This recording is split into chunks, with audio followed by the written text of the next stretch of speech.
Ladies and gentlemen, I believe in investing in the future of America, and that is why I consider the Rural Electric Program one of our most effective national programs.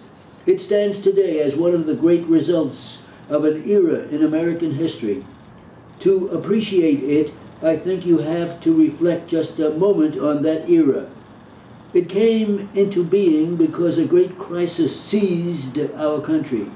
It came into existence because a great crisis shocked our government into a new concept of its responsibilities. We had had a number of administrations that were called by some people businesslike. There was general acceptance of an old saying which Calvin Coolidge put into words: the business of the country is business. The marketplace had become a shrine. Whatever happened there was right. Whatever happened there was proper. Whatever happened there was good. Nothing else was supposed to happen. The United States government stood and watched in a kind of half-hearted way. The government was, in Franklin Roosevelt's words, frozen in the ice of its own indifference. Then the edifice of business came tumbling down, and out of the ruins a new American spirit came which welded a nation together. A new American spirit which helped us to win the greatest war in history. A new American spirit which helped us to emerge as the strongest economy on earth. This new spirit is something we should not forget, for it represented a great turning point in American history. We discovered this spirit when we stopped sitting around waiting for good things to happen and began instead to mobilize our people and develop our resources to make things happen. Until then, we were not supposed to think about such things. True, only 1 farm in 10 had electricity, and farmers lived a life not much different than that of their grandfathers. It would have cost them some $2,000 a mile to bring in electric power. It was a life of kerosene lamps. It was a life of horse-drawn plows. It was a life of manual labor. There was not much sanitation. There was not much education. There was not much recreation. But this was the way it was meant to be. I never quite understood who meant it to be that way, but it was meant to be. Then we suddenly found ourselves in such a crisis that even the captains of industry demanded that something be done.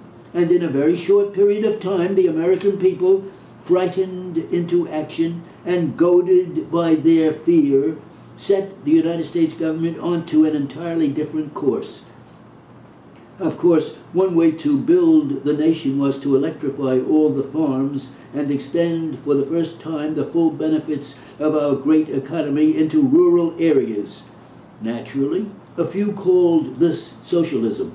But as any historian can tell you, the really striking thing about the era is that the American people did not turn to socialism as people did in some other nations. Instead, they chose something distinctly democratic and American.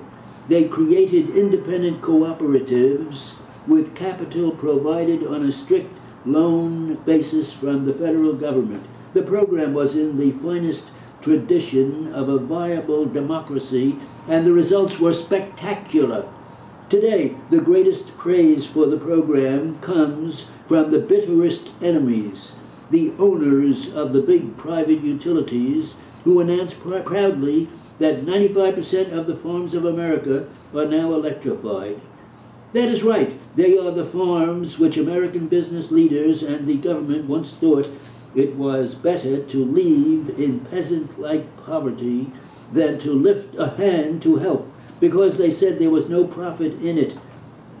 No profit in throwing a switch to send vital electric power into 5 million American homes and farms. No profit in more than doubling the output of the American farmer. No profit in stimulating $4,000 worth of investment by customers for every $1,000 the government loaned. No profit in triggering $16 billion in consumer spending, a spending spree which continues at the rate of $1 billion a year.